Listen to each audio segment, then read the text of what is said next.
देखिए यहाँ पांचवा क्वेश्चन दिया गया है, त्रिभुज एबीसी एक समद्विबाहु त्रिभुज है जिसमें सी कोण पर 90 अंश का कोण बन रहा है। ठीक है, तो सिद्ध कीजिए कि AB का स्क्वायर इक्वल टू 2AC का स्क्वायर है।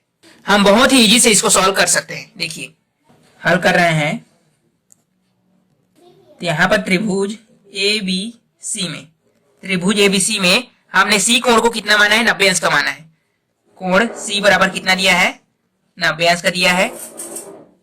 फिर देखिए जो यहाँ पर ABC है, जो कोण ABC है वह समद्विबाहु त्रिभुज है, राइट। समद्विबाहु है, अतः समद्विबाहु मतलब क्या, उसकी दो भुजा क्या होंगे, बराबर होंगे। कर्ण तो बराबर नहीं होगा ना, कर्ण हमेशा बड़ा होता है, तो अन्य दो भुजा क्या होगा, A और C और B। AC बराबर होगा CB के, राइट। तो अब यही त्रिभुज में ABC में पाइथागोरस प्रमेय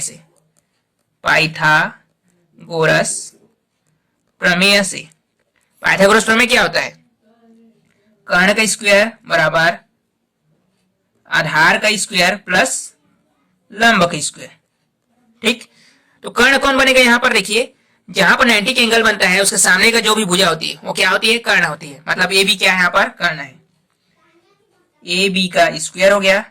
अब आधार हम CB को मान लेते हैं, CB का स्क्वायर प्लस लंब क्या मान सकते हैं हम, AC को, AC का स्क्वायर। अब हमने यहां पर देखा कि AC बराबर है CB, राइट। तो हम AC की जगह CB लिख सकते हैं या तो CB की जगह AC लिख सकते हैं।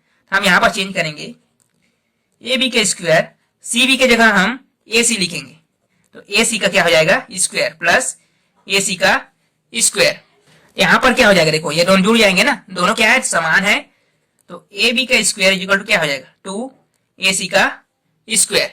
और यही हमें प्रूव करके बताना था, राइट। तो यहां लिख सकते हैं हम प्रूव्ड। ओके, अब चलिए लेते हैं छठा क्वेश्चन। देखिए छठा क्वेश्चन हमें दिया गया है, यदि दिए गए चित्र में OR dash is equal to 2 into OR, OS dash is equal to 2 into OS, OT dash is equal to 2 into OT हो, तो हमें सीधे करके बताना है कि RST समरूप है R dash S dash T dash के। मतलब RST समरूप है R dash S dash T dash के। यहां पर आपको दिया गया है OR डैश, मतलब ये जो संपूर्ण भुजा है इसका वो दो गुना है OR का। यहाँ पर OS डैश दो गुना है OS का, या OT डैश दो गुना है OT का, या इस तरह से भी बोल सकते हैं कि OT आधा है OT डैश का, OR आधा है OR डैश का, OS आधा है OS डैश का। तो इसको हल करते हैं हम, और सबसे पहले जो दिया गया उसको लिखते हैं। यहाँ पर क्या दिया गया है हमें, OR डैश बराबर 2OR दिया गया है, OR डैश बराबर 2OR तथा OS डैश बराबर दिया गया है 2OS, राइट। इतना दिया गया है। तो इसके आधार पर हम क्या मान सकते हैं, देखिए यहां पर R और S, OS dash OR dash का क्या है, मध्य बिंदु है। R और S OR डैश तथा OS डैश का क्या है, मध्य बिंदु है। ठीक है, ये मध्य बिंदु है, इसको एक रेखा से मिलाए हैं। तो देखिए यहां पर R डैश S डैश का क्या है, समांतर है, राइट। इसलिए RS समांतर है R डैश S डैश की। तो इसी प्रकार का सॉल्व इधर भी होगा। ठीक है, R डैश T डैश का क्या हो जाएगा, समांतर हो जाएगा। ST S dash T dash के क्या हो जाएगा, समांतर हो जाएगा, राइट। उसी को यहां पर भी लिखना है। इसी प्रकार क्या हो जाएगा आपका, ST समांतर हो जाएगा S डैश T डैश के, तथा RT समांतर हो जाएगा R डैश T डैश के, राइट। अब आगे सॉल्व करते हैं और चित्रानुसार लेते हैं। चित्रानुसार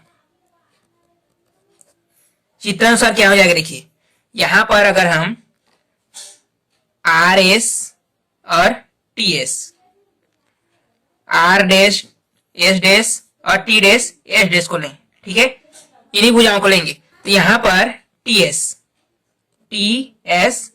किसके समांतर था, टी डैश एस डैश के, तथा आर एस किसके समांतर था, आर डैश और एस डैश के, राइट। तो यहां पर देखिए इन भुजाओं से एक यहां पर कोण बन रहा है, इस भुजा से यहां पर एक कोण बन रहा है, इस वाले भुजा से यहां पर एक कोण बन रहा है। जो कोण बन रहा है वो क्या होंगे, समान होंगे, क्योंकि यहां पर जो कोण बनेगा इस कोण के क्या होगा, संगत होगा, ठीक है। ये संगत कोण क्या होंगे, दोनों समान होंगे, इसलिए क्या कर सकते हैं, यहां पर लिख सकते हैं हम लोग आर एस टी, कोण आर एस टी, एस वाला कोण बराबर होगा R dash S dash T dash के, राइट। यहां पर है संगत कोण। इसी प्रकार हम यहां के कोण को लेंगे, इस वाले कोण यहां पर जो बनेगा और यहां पर जो बनेगा वो क्या होंगे, संगत कोण होंगे और बराबर होंगे। इसी प्रकार S T S dash T dash की क्या होगा, समांतर होगा, समांतर होगा एस डैश टी डैश, तथा आर टी समांतर होगा आर डैश टी डैश के, ठीक। तो यहां पर संगत कोण बन रहा है ये वाला, मतलब एस टी आर, तथा एस टी आर बराबर होगा S dash T dash R dash, S dash T dash R dash. यहां पर जो कोण बना इस कोण के क्या है, बराबर है, यहां पर भी लिख सकते हैं संगत कोण। अब हमें पता है अगर कोई भी त्रिभुज है जिसके दो कोण बराबर हो जाते हैं, तो यहां पर देखिए एक कोण इसके बराबर है, एक कोण इसके बराबर है, दो त्रिभुज है, तो दो त्रिभुजों में दो कोण अगर बराबर हो गए तो दोनों त्रिभुज क्या होते हैं, एक दूसरे के समरूप होते हैं, राइट। तो यहां पर हम लिख सकते हैं आर एस टी, जो त्रिभुज आर एस टी है वो समरूप है किसके, R dash S dash T dash K, R dash S dash T dash K, और यही हमें प्रूव करके बताना था, राइट। तो ये हो गया क्या, प्रूव्ड। और एक चीज यहां पर लिखना चाहो तो लिख सकते हो एंगल एंगल समरूपता। कौन से रूल से इसको समरूप बनाए हैं हम लोग, एंगल एंगल समरूपता से। अब चलिए अब हम अगला क्वेश्चन लेते हैं। देखिए 7वां क्वेश्चन, एक त्रिभुज एबीसी दिया गया है जिसमें सी समकोण है, भुजाओं सी ए और सी बी पर क्रमशः बिंदु डी और ई स्थित है। सिद्ध कीजिए कि ए ई के स्क्वायर प्लस बी डी के square equal to A B के स्क्वायर प्लस डी ई के स्क्वायर। मतलब हमें एबीसी एक त्रिभुज दिया गया है जहां सी आपका क्या है, समकोण है। फिर बोला गया है कि सी बी में एक बिंदु ई है और सी ए में एक बिंदु क्या है, डी भी है। उसके बाद क्या किया, हमने सभी बिंदुओं को मिला दिया, राइट। यहाँ पर हमें चार त्रिभुज मिले, एक संपूर्ण वाला, एक ये वाला, फिर एक इसको देख रहे हो आप, और एक ये वाला, राइट। तो हम इसको पाइथागोरस थ्योरम के यूज करके सभी को सॉल्व कर सकते हैं। तो देखिए सबसे पहले हम समकोण त्रिभुज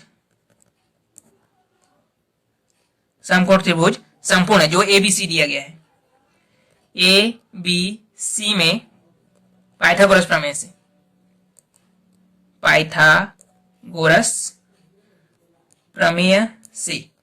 पाइथागोरस प्रमेय क्या होता है आपका, कर्ण के स्क्वायर इज इक्वल टू आधार का स्क्वायर प्लस लंब का स्क्वायर।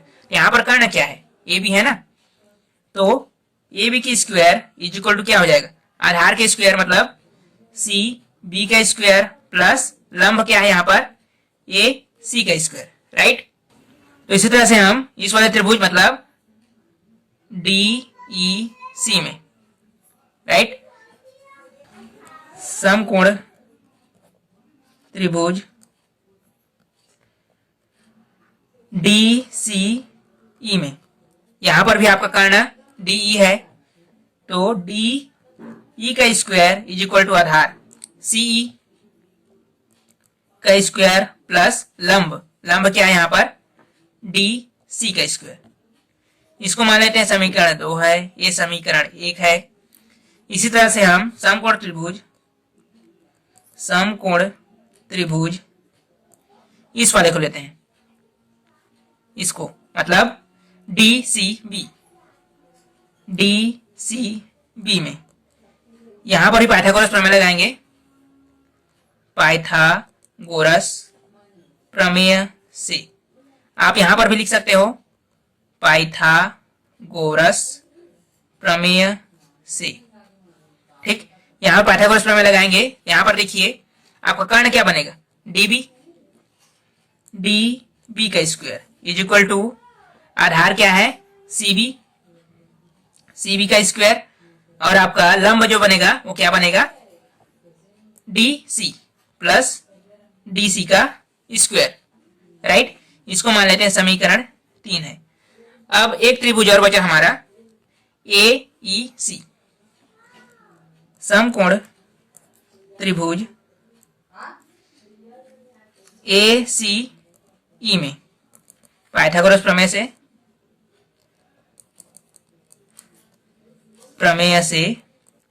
क्या हो जाएगा, यहां पर कर्ण क्या बन रहा है, AE, AE का स्क्वायर इज इक्वल टू आधार क्या है यहां पर, CE, CE का स्क्वायर प्लस लंब क्या है, AC, AC का स्क्वायर।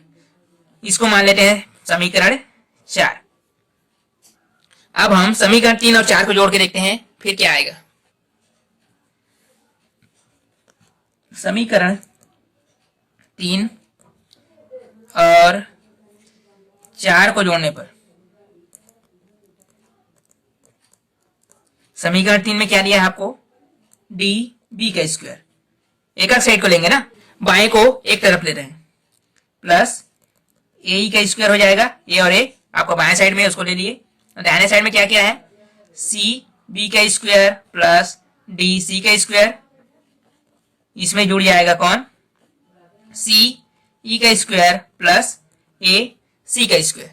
राइट, अब इसका जो दाएं साइड है उसको थोड़ा सा अरेंज कर रहे हैं हम लोग, किस तरह से, DB का स्क्वायर प्लस AE का स्क्वायर इज इक्वल टू, देखिए यहां पर CB का स्क्वायर है, इसके पास में हम ला रहे हैं AC के स्क्वायर को, AC का स्क्वायर प्लस CE का स्क्वायर प्लस DC का स्क्वायर, थोड़ा सा अरेंज किए हैं, एक की जगह को दूसरी जगह रखे हैं बस। ठीक है, हम चाहे तो इसको भी अरेंज कर सकते हैं, इसको लिख सकते हैं AE का स्क्वायर प्लस DB का स्क्वायर, CB का स्क्वायर प्लस AC का स्क्वायर प्लस CE का स्क्वायर प्लस DC का स्क्वायर।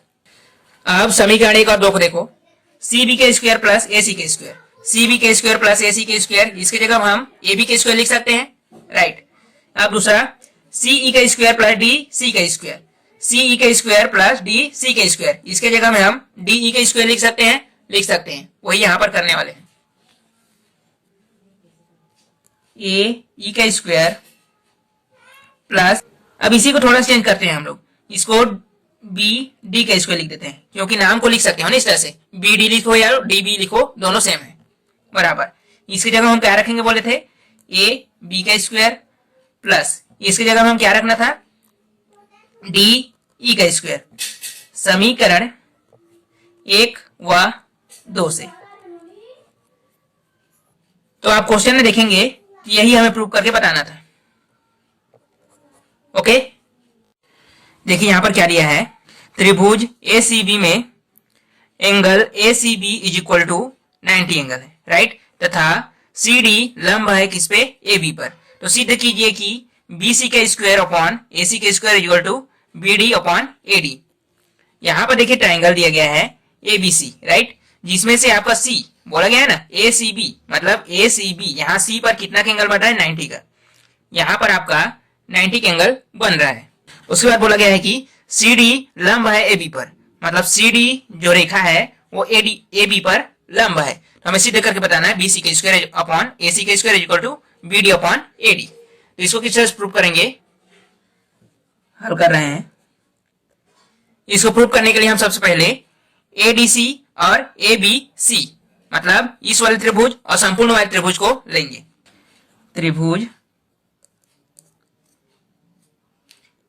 ACD व ए बी सी में। तो इन दोनों त्रिभुजों को अलग से यहां पर बनाया गया है। देखिए आप इन दोनों त्रिभुज को अलग से देखोगे तो यहां पर 90 एंगल बन रहा है, क्योंकि हम सी से ए बी पर लंब डाले हैं, तो जहां पर भी लंब डलता है वहां पर क्या होता है 90 एंगल बनता है। मतलब यहां पर 90 एंगल बन रहा है। और हमने देखा था संपूर्ण त्रिभुज में सी पर 90 एंगल बन रहा है, राइट। और देखो यहां पर हमने कोण ए को माना, इसको भी यहां पर कोण ए, मतलब कोण ए क्या है, दोनों में कॉमन है। वही चीज यहां पर लिखने वाले हैं, कोण A D C, A D C यहां पर 90 एंगल, और ए सी बी, ए सी बी दोनों जगह कितना में, प्रत्येक 90 एंगल, राइट। अब दूसरा क्या बोले थे हम, इसमें भी कोण ए है, इसमें भी कोण ए है, मतलब दोनों में कोण ए क्या है, उभयनिष्ठ है। तथा D A C, D A C A angle, यहां से हम बी ए सी क्या है, उभयनिष्ठ, राइट। तो हमने पिछले क्वेश्चन में भी डिस्कस किया, अगर किसी भी त्रिभुज के दो कोण बराबर हैं तो दोनों त्रिभुज क्या होंगे, एक दूसरे के समरूप होंगे, राइट। इसलिए त्रिभुज ACD समरूप है त्रिभुज ABC के। कौन से रूल से, एंगल एंगल समरूपता। ओके, अब दो त्रिभुज एक दूसरे के समरूप हैं, इसका मतलब क्या है कि उनकी जो संगत भुजाएं होंगी वो भी क्या होंगी, समान अनुपात में होंगी। अब यहाँ पर 90 एंगल बन रहा है, मतलब ये वाला क्या है आपका कर्ण है, इसको हम कोण माने हैं, इससे जुड़ा हुआ अन्य भुजा क्या है, ये आधार बनेगा, और बच गया ये लंब। ओके, अब यहाँ पर 90 एंगल है, ये क्या हो जाएगा कर्ण, हमने कोण इसको माना है तो ये क्या हो जाएगा आपका आधार, और ये हो गया लंब। ओके, यहाँ पर जो संगत भुजा होंगी वो समान अनुपात में होंगी। तो यहाँ पर हम संगत भुजा में कर्ण और आधार को लेंगे। कर्ण, पहले के लिए कर्ण क्या है, देखो ए सी अपॉन, यहाँ पर कर्ण क्या लिख रहे हैं आपको, ए बी बराबर कर्ण हो गया। अब किसको लेना है, आधार को। आधार देखो यहाँ पर एडी अपॉन, यहाँ पर आधार क्या है, एसी, राइट। अब इसको सॉल्व करेंगे थोड़ा सा, तो क्या होगा, त्रिज्या गुणा कर देते हैं, ये क्या हो जाएगा, AC का square is equal to AB और AD, ठीक है, मल्टीप्लाई कर रहे हैं। अब इसको हम समीकरण 1 मान ले रहे हैं। अब इसी तरह से हम इस वाले छोटे त्रिभुज के लेंगे और संपूर्ण त्रिभुज के लेंगे, राइट। इसको भी हम अलग से बना लेते हैं यहाँ पे। तो देखो यहाँ पर त्रिभुज में, यहाँ पर तो 90 एंगल बन रहा है क्योंकि ये लंब था, ठीक है, और इसका संपूर्ण त्रिभुज में C पे 90 एंगल बन रहा था। दूसरा चीज, यहाँ पर B, यहाँ पर भी B, दोनों में क्या है, उभयनिष्ठ है, कॉमन है, राइट। तो यही चीज को यहाँ पर लिखना है। तो देखिए कोण BDC बराबर, यहाँ पर 90 एंगल बन रहा है ना, और इसमें क्या है देखो BCA दोनों का क्या है, 90 एंगल बन रहा है। ओके, तथा DBC बी कोण, यहां से ABC यहां पर बी कोण क्या है, उभयनिष्ठ, राइट। तो यहां पर भी देखिए, यहां पर भी दो कोण क्या है, दोनों त्रिभुजों में समान हो गया, राइट। तो ये दोनों त्रिभुज क्या होंगे, एक दूसरे के समरूप होंगे। इसलिए से लिखेंगे यहां पर त्रिभुज BCD समरूप होगा किसके, त्रिभुज BCA के, राइट। तो अब त्रिभुज समरूप है, मतलब क्या है, उसका जो संगत भुजाएं होंगी वो भी क्या होंगी, समान अनुपात में होंगी। इसको पहले लिख लेते हैं एंगल एंगल समरूपता से। अब यहां पर देखिए, यहाँ 90 एंगल बन रहा है, मतलब ये क्या है, कर्ण है। इसको कोण माने, मतलब ये क्या है, आधार है, और ये क्या है, लंब है। यहाँ पर 90 एंगल एक कर्ण है।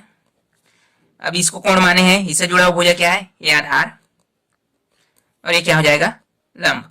यहाँ पर भी हम कर्ण और आधार को लेंगे ना। तो कर्ण क्या है यहाँ पर देखिए, BC या CB को क्या मान सकते हैं यहाँ पर हम, कर्ण। BC, इसमें कर्ण क्या है देखो, AB। आधार, यहाँ पर आधार क्या है, DB या BD, BD, राइट। यहाँ पर आधार क्या है, CB या BC मान सकते हैं। यहाँ पर हमने लिया BC। ओके, अब यहाँ पर देखिए इसको तिर्यक गुणा करेंगे, सॉल्व कर रहे हैं, तो क्या हो जाएगा, BC का स्क्वायर AB और BD, सॉरी AB और BD, इसको मान लेते हैं हम समीकरण 2। तो हम समीकरण 1 और 2 से लेते हैं, हम समीकरण 2 में 1 को भाग करेंगे, समीकरण 2 भाग करेंगे समीकरण 1 से। ओके, तो क्या हो जाएगा देखो, समीकरण 1 क्या था हमारे पास और समीकरण 2 क्या मिला। समीकरण 2 में है BC का स्क्वायर, इसको भाग कर रहे हैं AC के स्क्वायर से, इज इक्वल टू यहां पर क्या है, AB और BD। समीकरण 1 में क्या था, AB और AD, राइट। देख लो, तो यहां से हमें AB कैंसिल कर सकते हैं ना, बचा क्या यहां पर, BC का स्क्वायर अपॉन AC का square is equal to BD upon AD, और हमें यही प्रूव करके बताना था। ओके, यह क्वेश्चन भी आपसे सॉल्व हुआ। ओके, आई होप आज की क्लास आपको समझ में आया होगा। अगर कहीं पर भी कंफ्यूजन लगता है प्लीज कमेंट सेक्शन पे पूछ सकते हैं। धन्यवाद।